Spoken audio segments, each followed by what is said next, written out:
This video is going to be about Braxton Hunter, and it's about his video entitled, "Before You Interact with Another Atheist, Watch This." And it's not to poison the well, but it's basically arguing that there's two types of atheists. The kind that don't know what would convince them, and the kind that have some criteria of what would convince them, and the types of arguments to have with both. And I have some disagreements with this video, so we're going to go ahead and play and see where we get.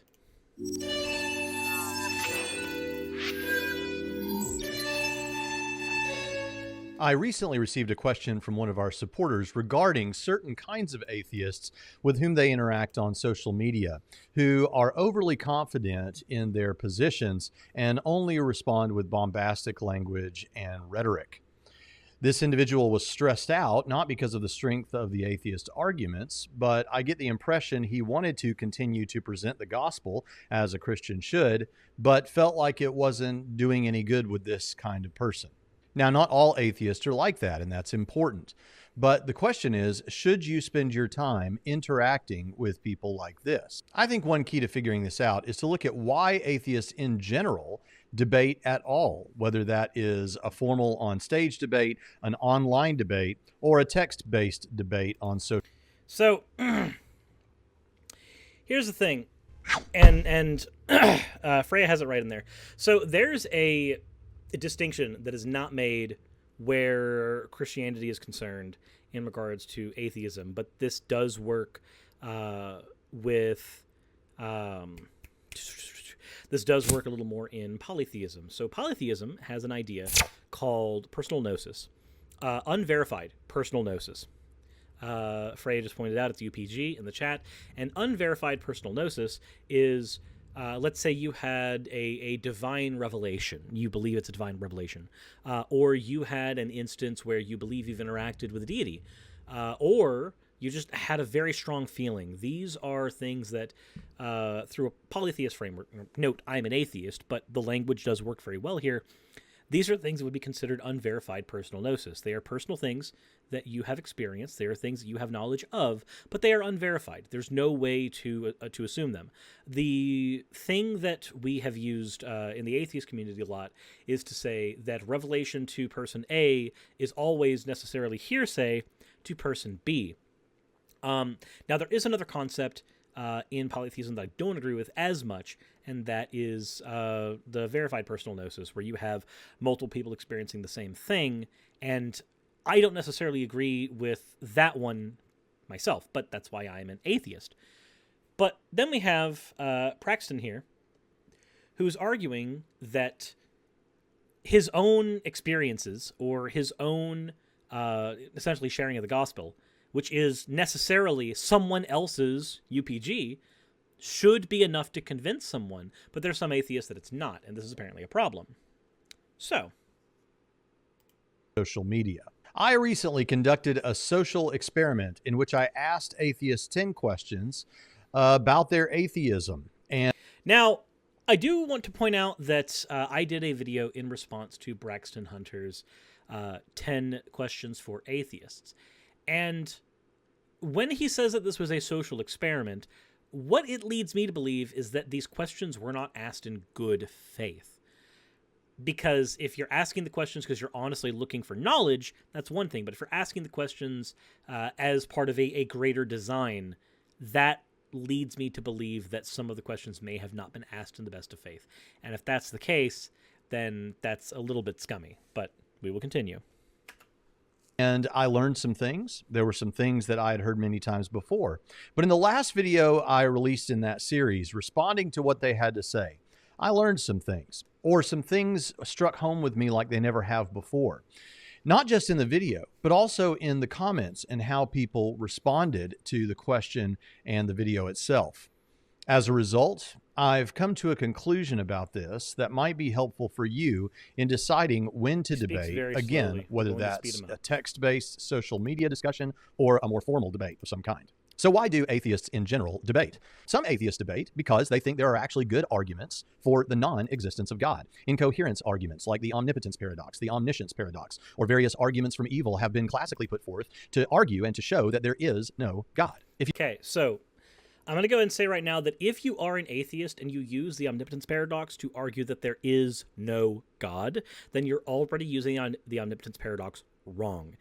Those arguments do not argue against the existence of a God. They argue against the existence of a very particular, defined type of God.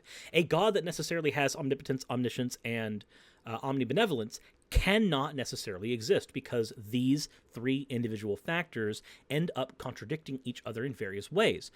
That does not suddenly mean that a God doesn't exist. Please mind as well that I am an atheist. I don't believe a God exists. But I am going to steel man arguments. I am going to bend over backwards to try to make sure that the arguments are represented in good faith. If an atheist is trying to make these arguments and their position is that these prove God doesn't exist, they're working from a very narrow framework. They've probably only been introduced to Abrahamic deities that have these omni properties. If you believe that's a truth about the nature of reality, then it makes sense that you would test those arguments by presenting them to others, specifically religious people, to find out how they respond. Some other atheists debate because they want to hear the best reasons to believe in God, and they want to see how their responses to those arguments might fare. However, what I've realized in a new way over the past 24 hours since making my last video is that there are some atheists who freely admit that they don't know what it would take to convince them. But if there is a So I'm going to go ahead and say right now that if we're going to be in the realm of philosophy, nobody knows what it would take to convince them. And let me explain why. Knowledge is necessarily belief that happens to coincide with ontology, or knowledge that coincides with truth.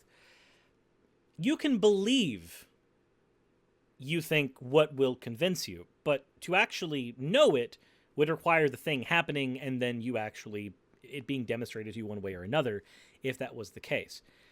That's not what we really get here, because almost everything that somebody would need to convince them that a God does or doesn't exist, especially an omni-God, are things that just exist as things that are impossible in reality right now.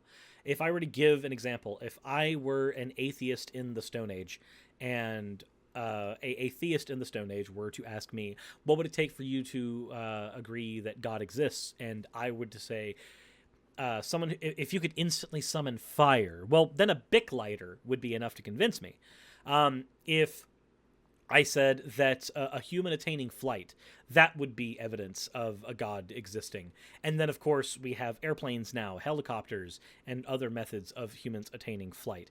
This is why I don't like it when people even have defined parameters for what would convince them that God exists, because by using those defined parameters, all it takes is technology advancing to a certain point for you to suddenly agree. Like if you say reviving the dead would mean that this was the intervention of a god. But then you point out that no, we've just developed technology that reconstitutes the cells and restarts the brain waves via electrical pulses. That's just technology doing its thing. But your criteria was reviving the dead, and functionally, that technology did that. Your criteria has been met, but you have not met a God. God, he would know, and he would do it for them. And since God hasn't done that for them, either he doesn't exist or he doesn't care to give them that information. When these atheists debate, based on the way they think about these things, there is nothing that their opponent can possibly say that will persuade them. Let's call this type of person Atheist B. We'll get to Atheist A in a minute. Atheist B will go so far as to say that almost anything, no matter how tangible, no matter how obvious an interaction with the supernatural or the divine. So how would you know that an interaction is obvious with the supernatural or the divine? You can assume things, yes. But here's the problem, Braxton. One, I already hold umbrage with saying that these atheists simply cannot be convinced. The mere fact that you are not creative enough to convince these atheists is your own problem. However, the secondary issue is that these atheists, while they might not be able to be convinced, well, let's go ahead and hear what he said one more time so that we can get this right the first time. Atheist B. We'll get to Atheist A in a minute. Atheist B will go so far as to say that almost anything, no matter how tangible, no matter how obvious an interaction with the supernatural or the divine, it could merely be a hallucination, a delusion, or the result of some advanced civilization like aliens using advanced technology to deceive them. which are all true statements. But the issue here is that you say things like, no matter how obvious. Now, for something to be obvious, I have to have a prior version of this to reference. When we are humans, we visualize things, we understand things as they compare to others. Why do I know what blue looks like? Because I've seen something that's been described as blue and I accept that it's blue. Why do I know what something that's cold feels like? Well, because I've experienced cold and I can reference back to that knowledge at any point. If you have never had an interaction with the divine, under what criterion would you say that something was obviously an interaction with the divine? This type of language assumes that somebody has a framework to work with to begin with, and under my epistemology, effectively nobody does. But Braxton apparently thinks that these things can be obvious. This is why even a personal appearance from God wouldn't be good enough. It could simply be a delusion or a hallucination. Well, yes, if I were to show a screen to somebody 500 years ago, and that screen were to have someone pop up on it and do any matter of special effects, they would assume that, oh, this is either witchcraft or this is a deity of some kind. The mere fact that I cannot explain it right now does not suddenly put it in the realm of the supernatural. If an asteroid strikes the moon and suddenly it is written in Hebrew and Greek, God exists, it's not good enough. It could be a... So, can I ask you something, Braxton? If we had technology that allowed us to inscribe on the moon right now, would that not invalidate this argument? Technology that after an asteroid hit the moon, we could then carve into the moon with what we've got. Well, considering that we can fire lasers at the moon right now for the purposes of reflection, there's nothing saying that we would not be able to do the same thing but at a higher power and frequency so as to carve a language into the moon. This is something that is already demonstrably doable with the technology available right now. It's just a matter of timing. You bring up an argument, you bring up an example of something that we can do with today's technology with just a little refinement. Aliens using advanced technology. Perhaps if God appeared to millions of people at once, that would be good enough. At least then we could check with each other to confirm what we saw. Nope, that's not good enough either. That could merely be the aliens again, putting on a real display, trying to trick us to believe that there is a God.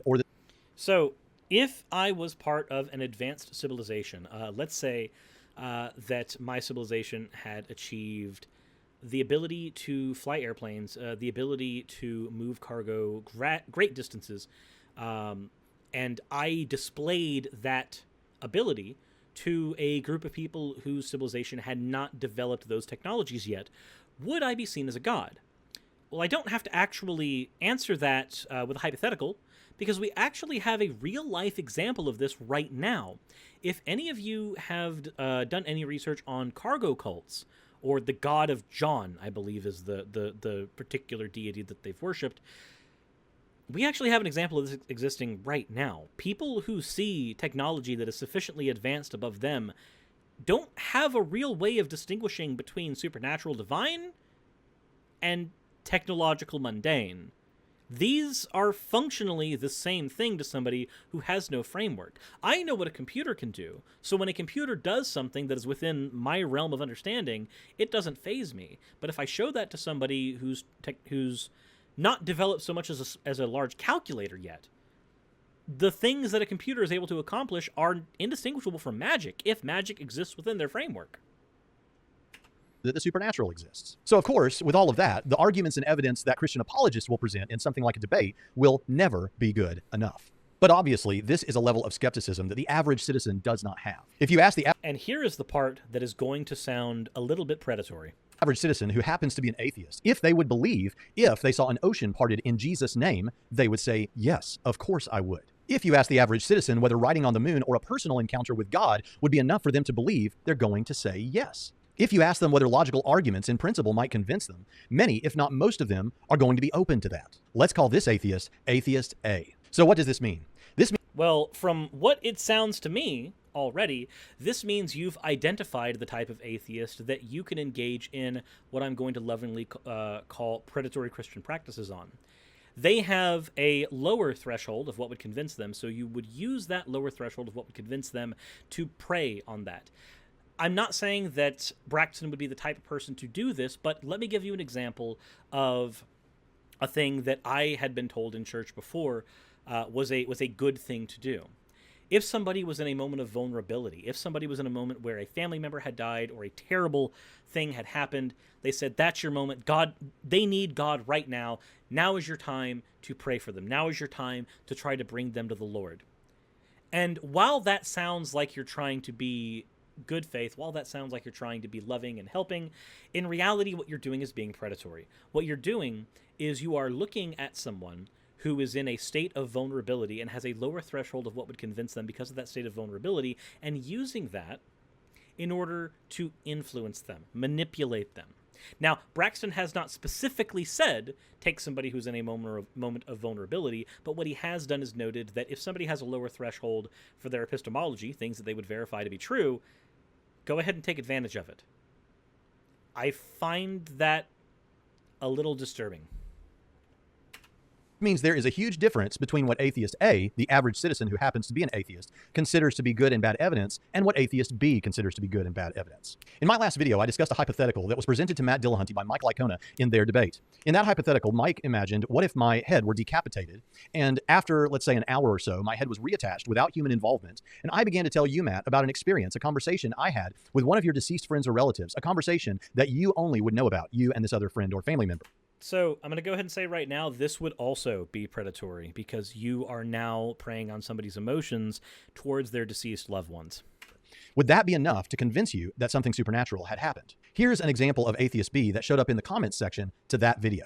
So having evidence an event occurred does not mean you have evidence of the cause. So I believe that I seen someone head get completely cut off and then reattached. That would, and I think they meant to say wouldn't, make me believe a God exists. And this is not because I have an unreasonable expectation of what would convince me that a God exists. Supernatural things exist or supernatural events occurred for a number of reasons. This would be from that alone, we would not have evidence of the cause. First, true. This would be, if you were to say, yes, your head reattached, that was necessarily God's involvement, that would be an example of the fallacy post hoc ergo propter hoc. This thing happened now, therefore it must be because of this thing that happened before, or this thing that I have ascribed to it from beforehand.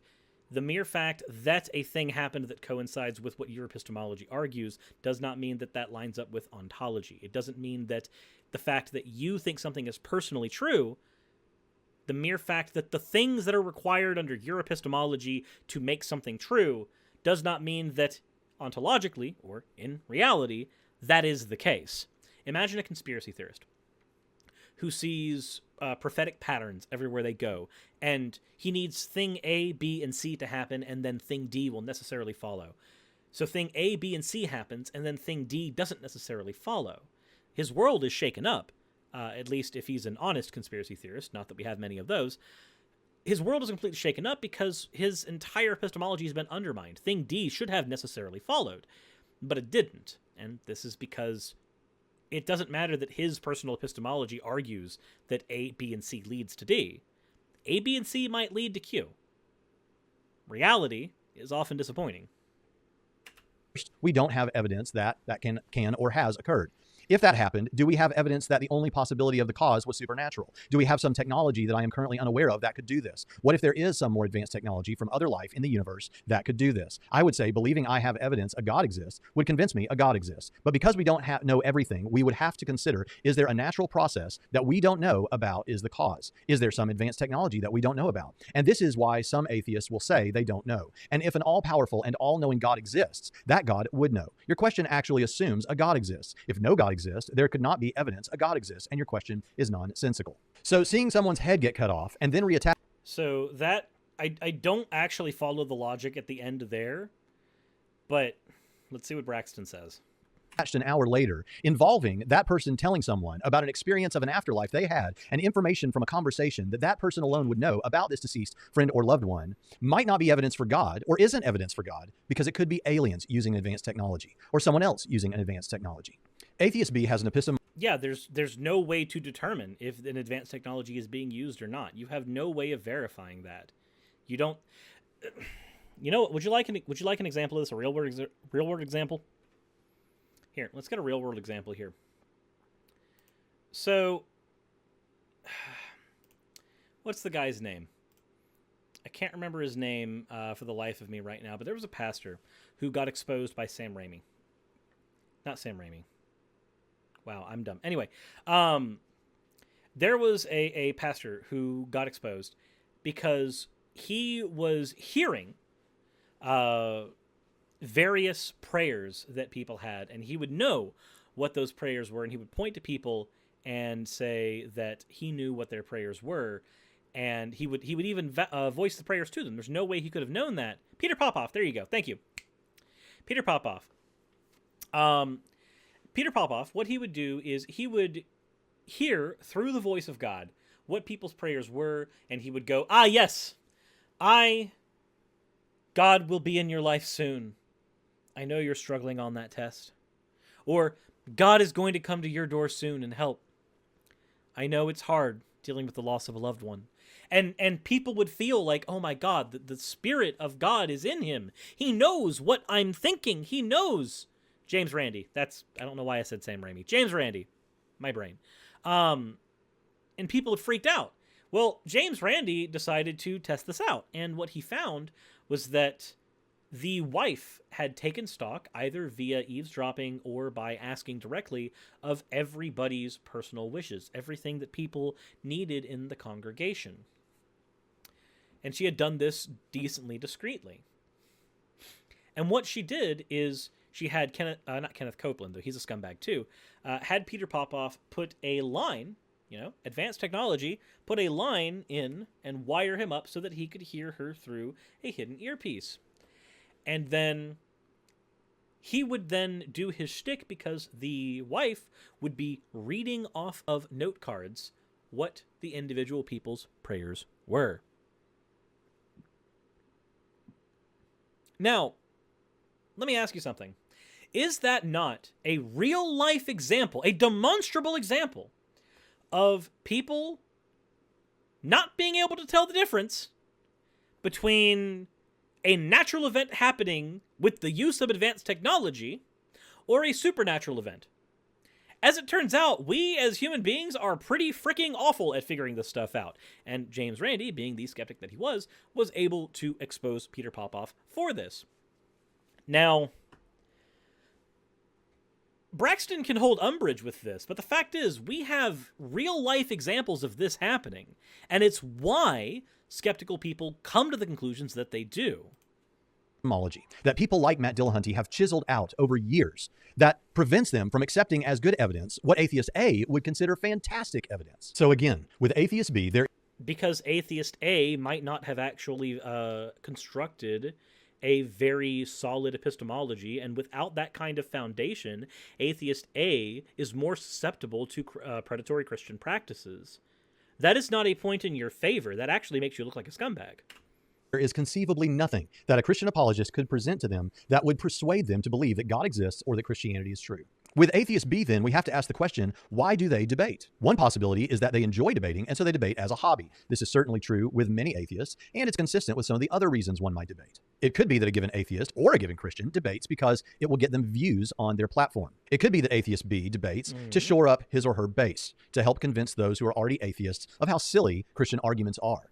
I wonder if we have an example of somebody who does that, Braxton. Do we?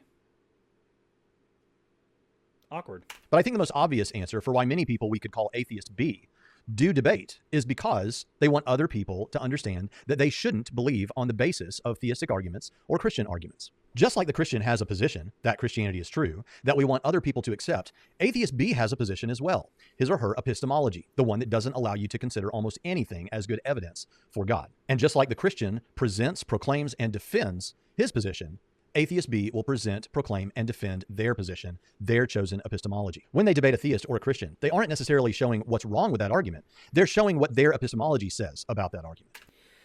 So here's the thing, though. If you were to accept this particular line of thought as true in all situations, then nobody can necessarily prove anyone else wrong. There's the thing, though. Here's the thing. You can prove that somebody's wrong. Well, mathematics aside, you can show that somebody is incorrect, or somebody's come to an incorrect conclusion, or done something illogically, something that doesn't follow from another. It's not always just based on epistemology. There are some certain things like, again, logic, and I'm talking about mathematical logic, that exists outside of epistemology. If you determine something to not be the case or not necessarily follow via logic, whether or not your epistemology says one thing or another about the truth claim doesn't factor in as much as you might think. But, go on, I guess. Just like the Christian has a message he wants to proclaim, promote, and defend, so does Atheist B. He or she has a position, a message that they want to promote, defend, and proclaim. The gospel of their epistemology. And even though you'll often... The gospel of their epistemology. Okay, so this is a thing that we see, not saying that Braxton is a young earth creationist, but this is a thing we see young earth creationists do pretty frequently whenever they try to argue that atheism is a religion or any other number of these. They'll go, it's indistinguishable from a religion, even though we don't have beliefs and faith and any of the other hallmarks that you would have, not even a book to go after. So I don't like this language being used here. It seems really scummy. Often hear them say that they aren't necessarily trying to convince anyone of anything. They're just here for a conversation, or they're just waiting to be convinced. They're clearly trying to explain not only why on their epistemology they don't think they should accept certain arguments as evidence for theism or for Christianity, but why you should accept their epistemology and you shouldn't be convinced by these arguments for theism or for Christianity. With this distinction in mind, there is a big, glowing, obvious difference between atheist A, the average atheist, and atheist B, who wants you to accept his or her epistemology. Conversations with atheist B will be less productive. Conversations with atheist B will be a waste of time if you focus on the wrong things. Well, yeah, if you focus on the things that will not convince somebody, that will be unproductive. But if your version of productive is converted them to my theology, then maybe your version of productive needs to be reevaluated because, again, it just sounds predatory to me. With that in mind, I've crafted a disclaimer. I don't think it'll actually be used, but I think it should be present anytime a video is produced or some other resource that involves someone from the camp we might call Atheist B. The disclaimer reads, disclaimer. This person's skepticism leads them to the conclusion that miracles, personal experiences of God, nor historical evidence will ever likely be enough to persuade them. So you'll need to actually determine that there's historical evidence for God. I'm just going to throw that out there. You will need to determine that historical evidence for a God exists. And if you accept historical evidence for a God and you are a monotheist, you must then contend with the fact that there is now you have now opened the door for historical evidence for polytheistic gods, which may not be a thing that your epistemology allows, which creates a very awkward situation for you. Even God literally appearing to them, or someone parting an ocean in Jesus' name, could simply be a delusion, hallucination, or advanced, unknown, deceptive technology used as a part of a conspiracy to convince them wrongly that God exists. It doesn't need to be part of a conspiracy, Braxton. It's not a conspiracy if literally every single church is constantly trying to get more members and get more people to become Christian. It's not some conspiracy theory that Christians try to convert atheists. You are literally doing that right now. You're literally trying to find better ways to convince atheists to believe in your religion, to believe in your God. There's no reason to even call it a conspiracy in your disclaimer, because you're actively engaging in it. This means that any apologetic used with this person has, by their own admitted epistemology, been ruled out. Discussions with such a person will, therefore, likely not be productive. If you are a listener and philosophical arguments, historical data, or even incredible miracles such as the parting of an ocean in Jesus' name would convince you, then this person's opinions about what counts as good or bad evidence should be of no consequence to you. Now, so wait, if you are somebody that has a low threshold for what would convince you, then somebody coming in and arguing that maybe you should have a higher threshold for what would convince you. You should come in and be more, not steadfast in your beliefs, but it should take more to convince you that something is the case. You should have stronger logic. You should have a better constructed epistemology. You've literally said that those people do not need to be listened to. You are more susceptible. You are more gullible. It's better that you don't listen to them. If you didn't want Christianity to sound like a predatory practice, then maybe don't sound like somebody who preys on people who are gullible. Like, you're literally putting people in camps of gullible and not gullible. Focus on the gullible people. If you're talking to the non-gullible people, change the conversation to why aren't they gullible? And when you're having these conversations, instead of doing things in good faith, your modus operandi is to get more people convinced that your God exists and agree with your particular theology. I'm not a huge fan of this approach. I don't know if you guys could tell. It feels very much like arguing that people should be more gullible, and I don't think they should. Now, what you could do with Atheists Be is have a conversation with them about their epistemology and why you think it's constructed in such a way that it disallows for the inclusion of what should count as good evidence. But until this happens, most of the debates that you're going to have with Atheists Be are going to be exercises in spinning your wheels. And while the gospel message should be involved in any discussion a believer has with an unbeliever about these matters, it may be that with a person like this, the best you can do is lay aside the apologetics and just present the gospel. Or, alternatively, they've already heard the gospel.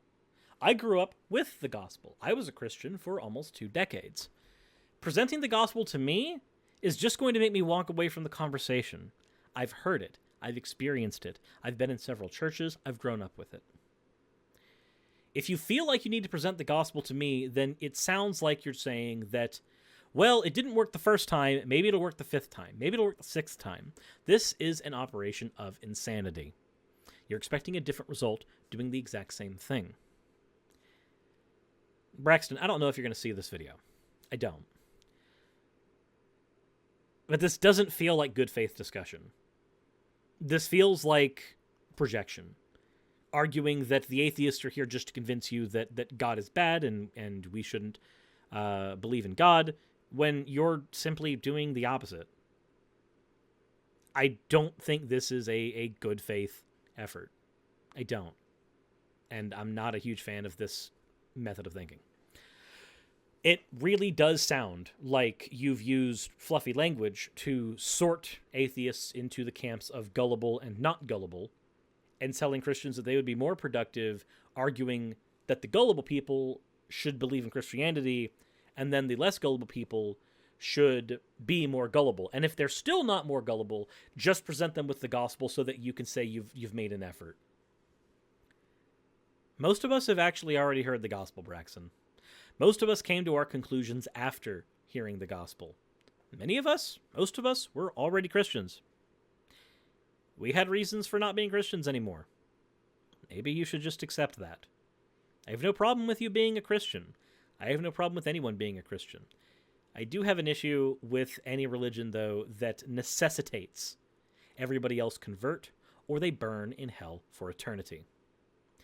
And if you think that's a good thing, then keep following your God, I suppose. But I'm not going to. I'm not big on sadomasochism. That all said, if you enjoyed the video, please leave a like. Share with your friends if you want to. Go ahead and go in the description below if you want to find ways to support the channel. And if you haven't subscribed already, please go ahead and hit the subscribe button and hit the bell notification icon so that you can know whenever new videos come out. Thank you all for watching, and I hopefully will see you all in the next video.